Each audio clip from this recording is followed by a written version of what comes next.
හරියටම අදත් අපි ආවත් ජෙමෙල්ලි රෝහල්ට.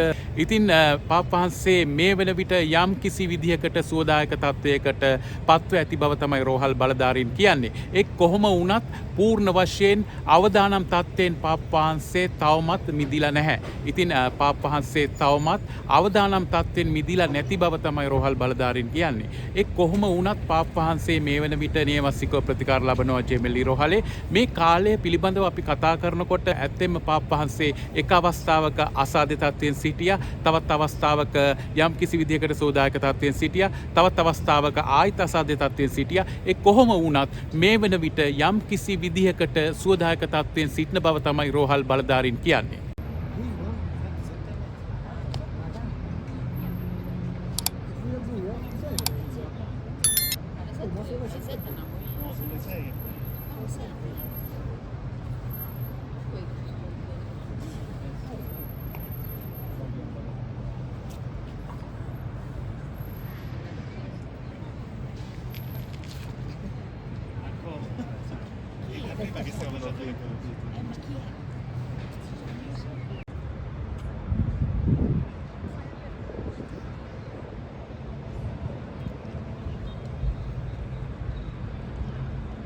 මේ තින්නේ ජෙමෙල්ලි රෝහල. පාප් වහන්සේ නේවාසිකව ප්‍රතිකාර ලබන්නේ මෙම රෝහලේ. ඉතින් මේ ඔබට පෙනෙන ගොඩනැගිල්ල තුල තමයි පාප් වහන්සේ නේවාසිකව ප්‍රතිකාර ලබන්නේ. විශාල පිරිසක් දෛනිකව පැමිණෙනවා මෙම රෝහලේ මෙම පිළිරුව අසලට පාප් වහන්සේ වෙනුවෙන් යාඥා කිරීමට. පාප් වහන්සේට ඉතාම ඉක්මනින් සුවය ලැබෙන්න කියලා තමයි ඔවුන්ගේ හැමෝගෙම ප්‍රාර්ථනාව. පළවන ප්‍රැන්සිස් පාප් වහන්සේ රෝමේ ජෙමෙල්ලි නුවර පිහිටි රෝහලේ නේවාසිකව ප්‍රතිකාර ලබනවා. අදට දින 20ක් ගත වී තිබෙනවා. මෙම දින 20ක කාලය තුල පාප් වහන්සේ ඇතැම් විට දැඩි ලෙස රෝගාතුර වුණා. ඒ වගේම සමහර දවස් තිබ්බා යම් කිසි විදිහකට සුවදායක තත්වයකට පත් වුණ. කොහොම වුණත් ඊයේ සහ අද දිනේදී පාප් වහන්සේ යම් කිසි විදිහකට සුවදායක තත්වයක සිටින බව තමයි රෝහල් බලධාරීන් සඳහන් කරේ. ඒ කොහොම වුණත් තවම අවදානම් තත්වයෙන් උන්වහන්සේ මිදී නොමැති බව රෝහල් බලධාරීන් දිගින් දිගටම සඳහන් කරනවා. අනිත් එක මෙම දින 20 තුල මම ඔබට කිව්වා වගේ තවමත් මාධ්‍යවේදීන් රැඳී සිටිනවා ජෙමෙල්ලි රෝහල ඉදිරිපිට.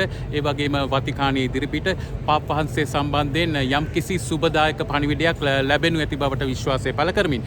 ඒ විතරක් නෙමෙයි මෙතනට වතිකානය වගේම මෙතනටත් ඇවිල්ලා සමහර පාප් වහන්සේ වෙනුවෙන් යාඥා කිරීම සිදු කරනු ලබනවා ඉතාලි ජාතිකයන් ඇතුළු විදේශීය ජාතිකයින්. ඉතින් තත්ත්වය මෙසේ දින 20ක් ගත වුණා. සැවම බලන් ඉන්නවා ලෝකවාසී කතෝලික ජනතාව බලන් ඉන්නවා පාප් වහන්සේගේ පිළිබඳව ලැබෙන සුබදායක පණිවිඩය මොකක්ද කියලා. ඒ විතරක් නෙමෙයි ජෙමෙල්ලි රෝහලේ විශේෂ සෞඛ්‍ය කණ්ඩායමක් යොදවා තිබෙනවා පාප් වහන්සේ වෙනුවෙන්. විශේෂිත ආරක්ෂක වැඩසටහනක් ක්‍රියාත්මක වෙනවා ජෙමෙල්ලි රෝහලේ. ඔබට පේනවා ඇති අර මට පිටුපසින් පේන්නේ දෙවන ජුවාන් පාවුලු පාප් වහන්සේගේ පිළිරුව. ඊටත් එහෙන් තියෙනවා ඉතාලි ආරක්ෂක අංශවල වාහන කිහිපයක්. මේකට හේතුව තමයි පාප් වහන්සේ නේවාසිකව වැඩ සිටින නිසාවෙන් මෙහි ආරක්ෂාව වැඩි කරන්න රෝහල් බලධාරීන් ඒ වගේම ඉතාලි ආරක්ෂක අංශ රජය තීරණය කරලා තියෙනවා. පාප් වහන්සේ රැඳී සිටින නේවාසිකව ප්‍රතිකාර ලබන රෝහලේ සිට තමයි අපි ඔබත් එක්ක කතා කරන්නේ. අනිත් එක තමයි පැය 24 පුරා ක්‍රියාත්මක ආරක්ෂක අංශවලට අමතරව පැය 24 පුරා ක්‍රියාත්මකව විවිධ රටවල ඒ වගේම ඉතාලි ජනමාධ්‍ය ආයතන නේවාසිකව මෙම ස්ථානවල සිටිනවා. ඇත්ත වශයෙන්ම කියනවා නම් ඔවුන් පැය 24 පුරාම මෙම ස්ථානයන්හි සිටිනවා. මොකද පාප් වහන්සේ පිළිබඳව යම් කිසි විදිහකට තොරතුරක් ලැබුණු විගස ලෝකයට ප්‍රචාරය කිරීමට උන් බලාපොරොත්තුවෙන් සිටිනවා. ඉතින් බොහෝ දෙනාගේ බලාපොරොත්තුව පාප් වහන්සේ සම්බන්ධයෙන් සුබදායක පණිවිඩයක් ලැබෙනු ඇති බවයි. ඉතින් අපි අද දිනේ ආවා දෙවනි වතාවට රෝමේ ජෙමෙල්ලි නුවරට. මෙම පැමිණීමේ හේතුව තමයි පාප් වහන්සේගේ තත්ත්වය පිළිබඳව ඔබට නිවැරදි ආකාරයෙන් දැනුවත් කරන්න, ඔබට නිවැරදි ආකාරයෙන් තොරතුරු ගෙනීම තමයි අපේ බලාපොරොත්තුව. ඉතින් අපේ channel එක subscribe කරන්න, ඒ වගේම අපේ page එකට like එකක් දාන්න අමතක කරන්න එපා.